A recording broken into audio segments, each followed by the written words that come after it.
आज की हमारी कहानी में फिल्मों के अंदर फिल्में बनेंगी। जी हाँ, कुछ ऐसी ही दिमाग घुमा देने वाली कहानी है आज की। तो आज हम देखने जा रहे हैं बंगाली सिनेमा का एक मास्टरपीस। कहानी का नाम है चतुष्कोण और कहानी शुरू होती है एक औरत के सुसाइड कर लेने से। एक सुसाइड लेटर लिखने के बाद ये औरत अपने आप को पंखे से लटक के फांसी लगा लेती है और उसी समय इस पंखे से झूलती हुई लाश को एक बच्चा देख रहा है जिसने एक आदमी का हाथ पकड़ा हुआ है और मौका वारदात पे मौजूद है। तो इस औरत ने खुदकुशी क्यों की और ये बच्चा आखिर है कौन, इस बात का पता आपको थोड़ी देर में चल ही जाएगा। लेकिन आप इस सीन को कभी भूलिएगा मत, क्योंकि ये कहानी इसी के इर्द गिर्द घूमने वाली है। अब कहानी के अगले सीन में मिस्टर गुप्ता नाम के ये प्रोड्यूसर जॉय नाम के डायरेक्टर के साथ एक मीटिंग के लिए बैठे हैं। मिस्टर गुप्ता एक फिल्म बनाना चाहते हैं जिसके लिए वो जॉय से मुलाकात कर रहे हैं। वो जॉय को कहते हैं कि मैंने इस फिल्म के लिए हाँ इसीलिए किया है क्योंकि इसमें वो तीनों शामिल हैं। मेरी तरफ से पैसों की कोई कमी नहीं रहेगी, बस शर्त यही है कि वो तीनों अपना काम ढंग से करें। तो दरअसल यहाँ पे बंगाली सिनेमा के 3 डायरेक्टरों की बात हो रही है। मिस्टर गुप्ता एक ऐसी फिल्म बनाना चाहते हैं जो 4 छोटी छोटी कहानियों से बनी होगी और इसमें 4 अलग अलग डायरेक्टर काम करेंगे। जॉय के अलावा 3 और अलग डायरेक्टर अपनी कहानियाँ लिखेंगे और फिर उन सब से मिलके एक फिल्म बनेगी।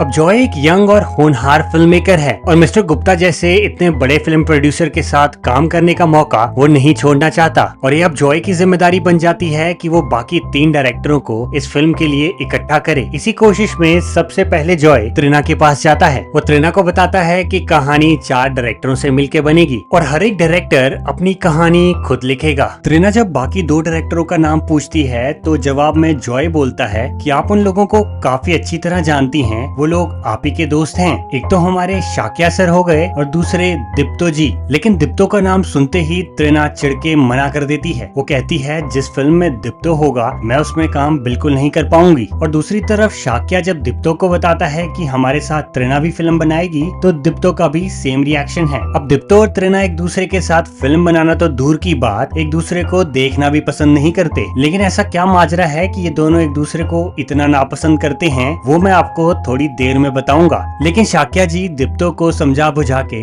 इस फिल्म के लिए तैयार कर लेते हैं और दूसरी तरफ जॉय भी त्रिना को किसी तरह मना ही लेता है। अब चारों एक साथ एक मीटिंग में इस फिल्म की डिस्कशन के लिए इकट्ठे होते हैं जहां जॉय उन सबको गुप्ता जी की आखिरी शर्त के बारे में बताता है। वो कहता है इस फिल्म में 4 अलग अलग कहानियां तो हैं, पर उन चारों कहानियों में एक चीज कॉमन होनी चाहिए, वो है कोई मौत। जॉय की बात सुन के सब लोग हैरान हो जाते हैं, लेकिन अब इतनी अच्छी फिल्म बनाने का मौका है तो छोड़ना कौन चाहेगा। आखिर में चारों एक साथ इस फिल्म पे काम करने के लिए तैयार हो जाते हैं। अब बस सबको अपनी अपनी कहानियां लिखनी है और कोशिश करनी है कि गुप्ता जी को उनकी ये कहानियां पसंद आ जाएं। अब चारों डिसाइड करते हैं कि अपनी अपनी कहानियां लिखने के बाद वो गुप्ता जी को ये कहानियां सुनाने जाएंगे। गुप्ता जी का हेनरी आइलैंड में एक प्यारा सा बंगला है और वो चाहते हैं कि चारों अपनी कहानी सुनाने वहीं पे आएं। सब लोग अपनी कहानी के काम में जुट जाते हैं और कोशिश करते हैं जल्द से जल्द कहानी खत्म करने की। लेकिन त्रिना जब अपने पति को इस फिल्म और इसमें काम कर रहे लोगों के बारे में बताती है तो दीप्तो का नाम सुन के उसके पति नाराज हो जाते हैं। जवाब में त्रिना उन्हें बोलती है कि मैंने इस फिल्म के लिए हाँ इसके इंटरेस्टिंग कॉन्सेप्ट की वजह से किया है, ना कि दीप्तो की वजह से। तो दीप्तो का होना या ना होना इससे मुझे फर्क बिल्कुल नहीं पड़ता। तो देखा आपने, फिर से दीप्तो का नाम आते ही त्रिना की जिंदगी में खलबली सी मच गई। तो कहानी में बने रहिएगा क्योंकि लास्ट में दीप्तो और त्रिना का मामला भी एक बहुत इंटरेस्टिंग मोड़ लेगा और वो जानने के लिए आपको वीडियो एंड तक देखनी पड़ेगी। खैर, तो वापस कहानी की तरफ चलते हैं। अब दीप्तो और शाक्या अपनी अपनी कहानियों के बारे में डिस्कस कर रहे हैं। दीप्तो कहता है कि अभी तक उसके पास कोई कहानी का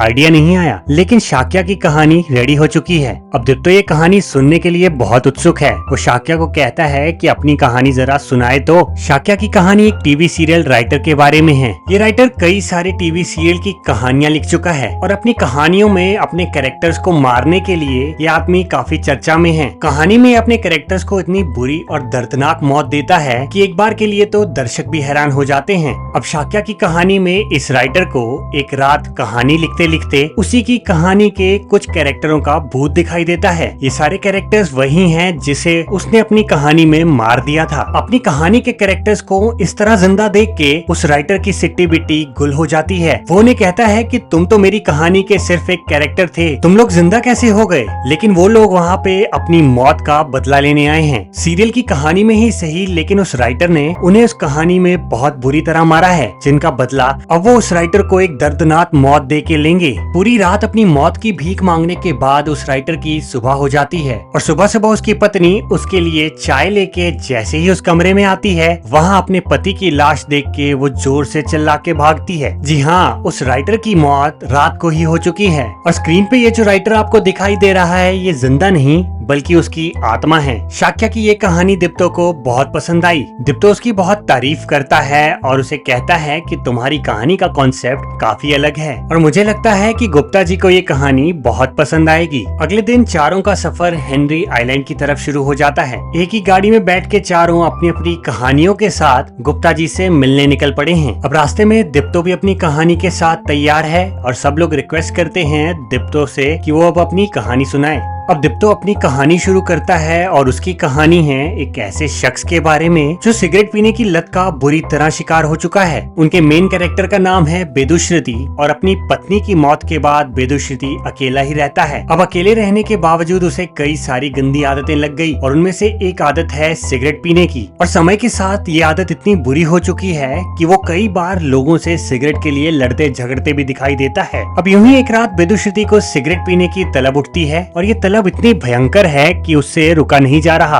उसके पास जितने भी सिगरेट के डब्बे थे वो अब खाली हो चुके हैं, इसलिए उसे ढूंढने पे भी कहीं कोई सिगरेट नहीं मिलती। लेकिन फिर थक हार के अपने घर के नीचे रह रहे अपने किराएदार से वो सिगरेट मांगने जाता है। इतनी रात को अपने घर पे इस बुड्ढे को देख के ये किराएदार उसे वहाँ से भगा देता है, लेकिन अब तलब इतनी भयंकर है कि उससे रुका नहीं जा रहा और फिर सिगरेट की तलाश में वो सड़कों पे इधर उधर भटकने लग जाता है। पूरा शहर बंद पड़ा है, ना ही कोई दुकान खुली है और ना ही कोई इंसान दिखाई दे रहा है। लेकिन भाई साहब की तलब है कि रुकने का नाम नहीं ले रही और फिर थोड़ी देर बाद ही भगवान इनकी बात सुन लेता है और दूर खड़ा एक आदमी इन्हें सिगरेट पीता हुआ दिखाई देता है। बेदुश्रुति उस आदमी को कहता है कि क्या मैं आपकी सिगरेट से अपनी सिगरेट जला सकता हूँ। अब भलाई दिखाते हुए वो बेदुश्रुति को अपनी सिगरेट दे देता है, लेकिन सिगरेट हाथ में आते ही बेदुश्रुति वहाँ से भाग जाता है। अब बेदुश्रुति आगे आगे और वो आदमी अपनी सिगरेट के लिए उसके पीछे पीछे भाग रहा है। देख रहे हैं आप सिगरेट की तलब। इस तलब ने बेदुश्रुति को एक सिगरेट चुराने के लिए मजबूर कर दिया। सिगरेट के चक्कर में भागते भागते बेदुश्रुति एक गाड़ी से टकरा जाता है और उससे टकरा के उसी एक्सीडेंट में उसकी मौत हो जाती है। और ये थी दीप्तो की कहानी जो बाकियों को खूब पसंद आती है। लेकिन इसी बीच इन चारों की गाड़ी रास्ते में खराब हो चुकी है और ड्राइवर इन्हें कहता है कि रात में इस रोड पे परेशान होने से अच्छा है कि आप गुप्ता जी के पास वाले बंगले में चले जाइए। उनका यहाँ से काफी पास एक और बंगला भी है। अब आधी रात इस जंगल के बीच भटकने का भी कोई फायदा नहीं, इसलिए चारों डिसाइड करते हैं उस बंगले में जाने का।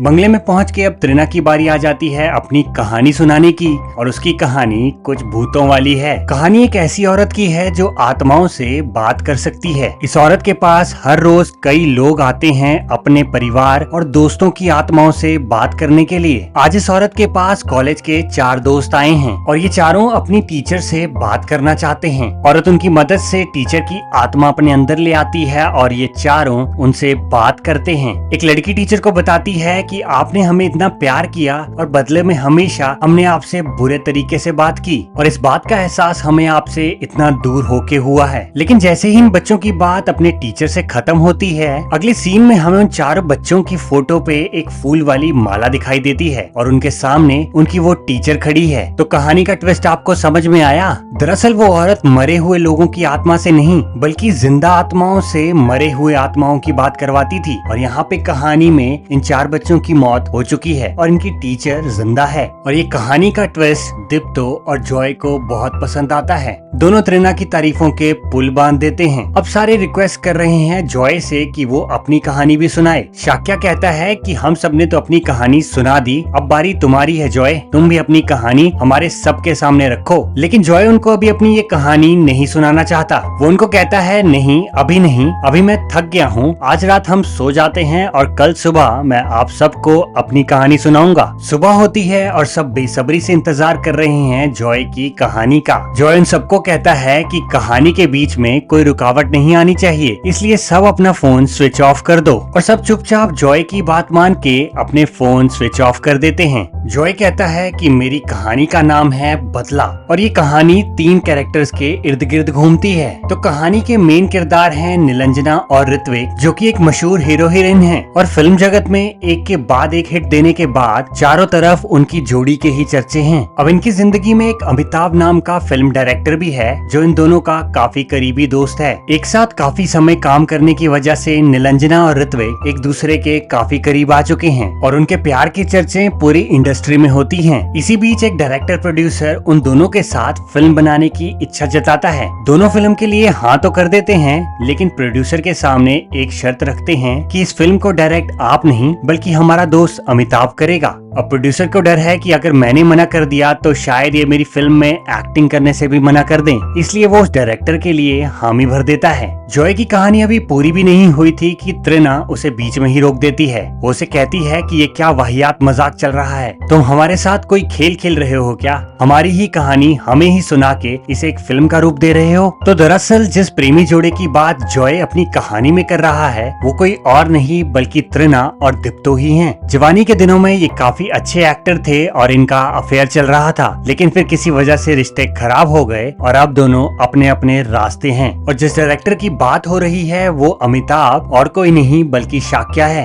अब ऐसे इन तीनों की पर्सनल जिंदगी को एक कहानी का रूप दे देना इनको पसंद नहीं आता, लेकिन जॉय उन्हें कहता है कि एक बार आप मुझे मौका दीजिए, जब ये कहानी पूरी होगी तो मैं विश्वास दिलाता हूँ आपको बहुत पसंद आएगी। जॉय वापस कहानी शुरू करता है और कहता है कि उन दोनों प्रेमी जोड़ों के साथ वो फिल्म की शूटिंग शुरू हो जाती है। फिल्म का डायरेक्टर भी उनका दोस्त अमिताभ ही है। कुछ दिन तो शूटिंग बहुत अच्छे तरीके से चलती है, लेकिन थोड़े दिनों बाद ऋत्विक और निलंजना के रिश्ते खराब होने लगते हैं। आए दिन ही दोनों में लड़ाइयाँ हो रही हैं, जिसका असर फिल्म की शूटिंग पे भी दिख रहा है। बात इतनी बिगड़ जाती है कि दोनों वो फिल्म बीच में ही आधी अधूरी छोड़ के चले जाते हैं और उनके जाने के बाद अमिताभ भी ये फिल्म छोड़ देता है। और इन सबके बीच अगर किसी का नुकसान होता है तो वो है फिल्म का वो प्रोड्यूसर जिसने इस फिल्म पे न जाने कितने ही करोड़ों रुपए लगाए थे। अब फिल्म के ना बनने की वजह से प्रोड्यूसर अपने कर्जे चुकाने में असमर्थ है। हर एक दिन के साथ उसके सर पे कर्जे का बोझ बढ़ता ही जाता है। कभी वो अपना कोई घर बेच रहा है तो कभी अपनी पत्नी के गहने, लेकिन नुकसान इतना बड़ा हो चुका है कि उससे उभर पाना मुश्किल है। इसी कर्जे की प्रॉब्लम से परेशान होके उसकी पत्नी सुसाइड कर लेती है और जब वो प्रोड्यूसर अपनी पत्नी की लाश को पंखे से लटका हुआ देखता है तो वो पागल हो जाता है। अब इस प्रोड्यूसर को इस दुनिया का कोई होश नहीं और वो अपना सब कुछ गवा चुका है। और इन सबके बीच अगर कोई बुरी तरह पिस रहा है तो वो है उस प्रोड्यूसर का छोटा भाई। वो अभी इतना छोटा है कि अपने परिवार की इस बर्बादी के गम से उभर ही नहीं पाया और इस तरह उसकी माँ जैसी भाभी के मर जाने के बाद उसके भाई का पागल होना उसे अनाथ बना चुका है। कहानी खत्म होते होते त्रिना, शाक्या और दीप्तो को समझ आ चुका है कि ये कोई कहानी नहीं बल्कि हमारी जिंदगी की असली सच्चाई है, लेकिन वो सब इस सोच में पड़े हैं कि आखिर जॉय को इतना सब कुछ कैसे पता, क्योंकि ये काफी साल पुरानी बात है और तब शायद जॉय इस सिनेमा जगत में था भी नहीं। तो इसका खुलासा जॉय करता है और कहता है कि मैं उसी प्रोड्यूसर का वो छोटा भाई हूँ जिसने अपनी भाभी की लाश उस पंखे से लटकते हुए देखी थी। जी हाँ, तो ये वही लाश थी जो आपको कहानी के पहले सीन में दिखाई दी थी। वो छोटा बच्चा कोई और नहीं जॉय ही था और अब वो अपने भैया भाभी की बर्बादी का बदला लेने आया है। उनको सजा देने के लिए जॉय उनके साथ रशियन रूलेट नाम की एक गेम खेलता है जिसमें उसकी बंदूक में एक गोली है और वो बारी बारी से इन सब पे अपनी बंदूक तानता है। दीप्तो और शाक्या तो इस बंदूक की गोली से बच जाते हैं, लेकिन जब बात रिना की आती है तो एन मौके पे दीप्तो उसे साइड में खींच लेता है, जिसकी वजह से बंदूक की वो गोली सीधा जाके जॉय को लगती है और जॉय की मौके पे ही मौत हो जाती है। ऐसे अचानक कुछ पलों में पूरे कमरे का माहौल ही बदल गया। कहाँ हंसी खेल के साथ तीनों एक दूसरे को अपनी कहानियां सुना रहे थे और अब कहाँ उनके सामने जॉय की लाश पड़ी है। उनमें से किसी को भी आइडिया नहीं था कि उनकी एक छोटी सी गलती के कारण उस प्रोड्यूसर का पूरा परिवार तहस नहस हो चुका है। अपनी हरकत से शर्मिंदा होके त्रिना और दीप्तो कहानी के आखिरी सीन में उस प्रोड्यूसर से मिलने जाते हैं और तब हमें पता चलता है कि ये प्रोड्यूसर कोई और नहीं बल्कि मिस्टर गुप्ता नाम के वही आदमी हैं जिनके बारे में जॉय ने उन्हें बताया था कि वो हमारी ये नई फिल्म प्रोड्यूस करना चाहते हैं। दरअसल अपनी पत्नी के बाद प्रोड्यूसर पागल हो गए थे और उन्हें अभी भी यही लगता है कि वो फिल्म बना रहे हैं जिस फिल्म में त्रिना, दीप्तो और शाक्या उनके लिए अभी भी काम कर रहे हैं। प्रोड्यूसर की ऐसी हालत देख के त्रिना की आंखों से आंसू रुकने का नाम नहीं ले रहे। उसे अब जाके समझ में आया है कि उसकी एक छोटी सी भूल ने इस परिवार को कैसे उजाड़ के रख दिया। और यहीं इसी सीन के साथ हमारी ये कहानी यहीं पे खत्म हो जाती है। कहानी अगर पसंद आई हो तो वीडियो को लाइक करना बिल्कुल ना भूलें और चैनल पर नए हैं तो सब्सक्राइब भी कर ही लीजिए, क्योंकि यहाँ नई नई वीडियो आपको मिलती ही रहेंगी।